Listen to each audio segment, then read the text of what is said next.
inspire me more than other music, you know. Mm-hmm. Okay, and let me see, I've lost my train of thought for a second. How do you feel that usually interviewers do tend to focus so much on the message behind, or the Satanism, or I don't or find the it dark? strange. It's one of the meaning of us as a band, so I don't find it strange at all. So if interviewers or just people in general kind of delve into your personal thoughts and beliefs on that, it's just something you want to share? Yeah, usually, of course we share with the music. The message is coming through quite well, I think, so I think we're sharing everything in that way. Oh, okay. And as far as touring, how was the 70,000 tons of metal? That was an interesting experience, something different, you know. That's where we decided to do it, because it was such a different thing, you know. So, I mean, getting all these bands on a boat for 4 days, you know, and I think it was a good combination of bands. I mean, if you're a metalhead, it was something there for everybody, you know. So, for people overall, I think it was an interesting ride. Did you get to enjoy some of it as a fan too? Go watch other bands? Yeah, a few things. So Voivod and Saxon, and there's a variety of bands, you know. Oh, that's cool. Yeah. So what was some of your favorite performances? Yeah, it was probably Saxon, you know. Saxon. And also seeing Voivod is always interesting. That was good. Oh, that's cool. Yeah. Had you ever played on a ship before? Actually, we have this up in where we live in Sweden, between Sweden and Finland. They usually have some of these things as well, a bit smaller, but we've done it before in 2006, I think. Oh, okay. And as far as Sweden, do you kind of feel that the metal scene, especially the black metal scene in Sweden, gets overlooked a lot by like the international media? They tend to want to focus on Norway because of the things that went on in the past. Yeah, maybe they do, but it's nothing that I really reflect over, because I still think Sweden has a stronger black metal scene with more unique bands than Norway ever had. That's how I look upon it. I mean, Sweden, most of Norwegians' bands were inspired by, for example, Bathory. And Bathory made the foundation of the Swedish, you know. Yeah, that's true. Yeah. Yeah, Bathory were wonderful. They were a great band, so very much missed. So, what is it, too, you think about Sweden and the Nordic countries in general, that there is such a drive to make the darker music, whether it be black metal or doom or the death metal? I think it all comes natural from living where you are, you know. So it's just that. The long cold winters, or the history too, and. But I mean, a lot of places have history. But I mean, I think it just comes natural from being there. Maybe it's hard to explain, but maybe you have to live there to get that experience. I've been to Stockholm once, and it is a beautiful city. Yeah, and, sure. Yeah. So, trying to think what else I was going to ask. So, who were some of your earliest influences?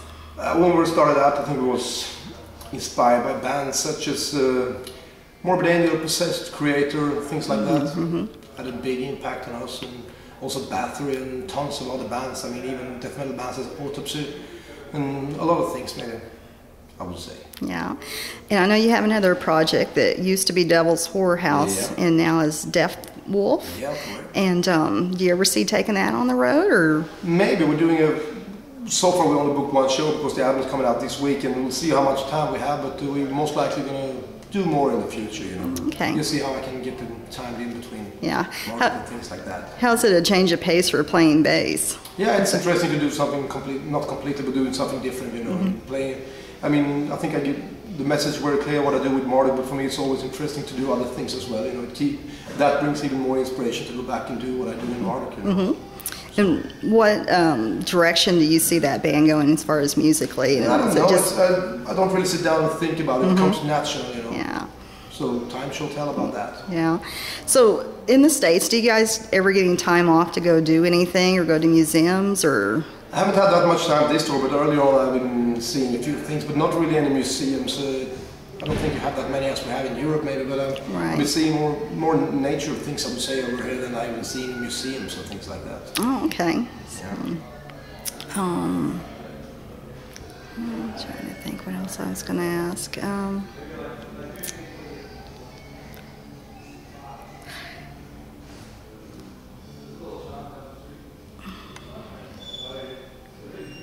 As far as touring in the States,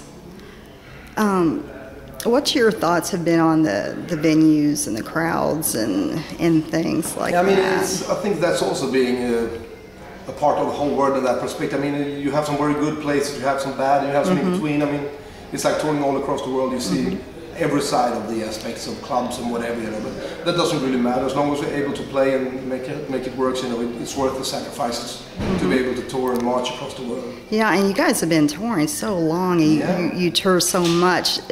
How do you deal with the personal sacrifice, like with family and friends? We all have a devotion to what we do, so there's nothing else we'd rather do, so we keep on marching, you know, as long as we have the energy. Oh, well, that's good. And that's probably another 20 years, you know. Yeah. So, do you enjoy the more intimate shows here in the States, where the people right up in your face practically? I mean, I can enjoy playing a festival in front of 20,000 people. I can enjoy playing a small club in front of 100, you know.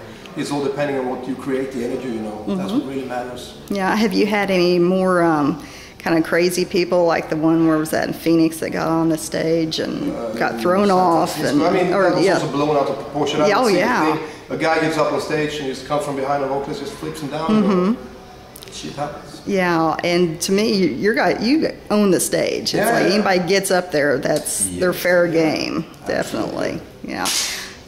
As far as I know, last year was your 20th anniversary. Yes. Did you do anything? Are you planning on doing anything special? We were putting together a box set of a 20-year jubilee, but we were on the road so much, so we just started to complete it now. So we will probably be out later this year. Oh, it's still going to be a monument over the first 20 years, you know. Is it a CD package or CD and DVD? You know, we're still working on putting the final details in it, but it's going to be very exclusive. Oh, awesome. I'm looking forward to getting that. That'll be nice. So, and did you have a deal with Wren Guitars? Yes, but I still haven't made my design of the guitar the way I want it. I'm just working that out, and then I will have it going, you know, and having it done. Oh, do you have lots of ideas as far as? Too many. Yeah. Too many? Yeah. Kind of hard to focus down, and But I'm just going to let it take its time, and it will come natural, and it will end up the way it does. Oh, okay. And you also have a merchandising or clothing line, and how's that been going? My own company called Drive Commando. Yeah. Yeah, and we also have some other license deals as well. But I just doing some reprint of some old shirts and things like that, you know, and some other bands as well. Yeah. And we do other motifs as well. I have a good collection of photos there. I've been taking up death-related motifs, and I'm thinking about having printed for the future, you know. Oh, so like just on T-shirts or prints as well, or? We'll see. A few different things, but mostly on shirts, I think. Oh, that would be cool. Yeah. So, I saw the Triumphator shirt out there. Yeah. Am I pronouncing that right? Which one? Triumphator? Is that how? Triumphator, yeah, that's a band from Sweden. Oh, okay. Yeah. That's Mortus's old band? Yes, they sang on their album, yes. Oh, okay.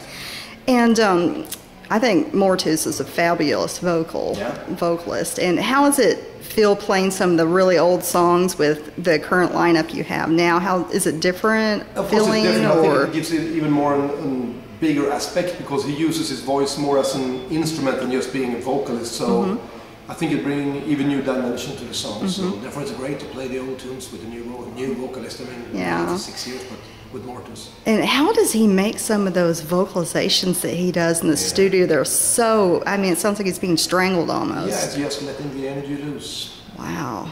Everything comes from within, you know, just let the energy loose. Oh, his vocals are just amazing. Yes, and his writing too, so I think it's really helped the band as far as elevate your themes. Absolutely, I agree. Yeah. Do you have anything in particular that no one ever asked you that you would like to say something about? I don't know. I think I covered most of it during the years. Okay. What I can think of anyway. Yeah. So, well, it looks like we probably need to wrap up here, but I just want to say again how much I appreciate you doing it, how much looking forward I am to this show. Yeah, so I think it's going to be awesome. It's great to be back here, you know. Oh, great. Well, hopefully you guys can get back again soon. Yeah, for sure. We just have our next album out, and then we'll be back marching over the States. Oh, awesome. Okay, thank you. Yeah, thank you.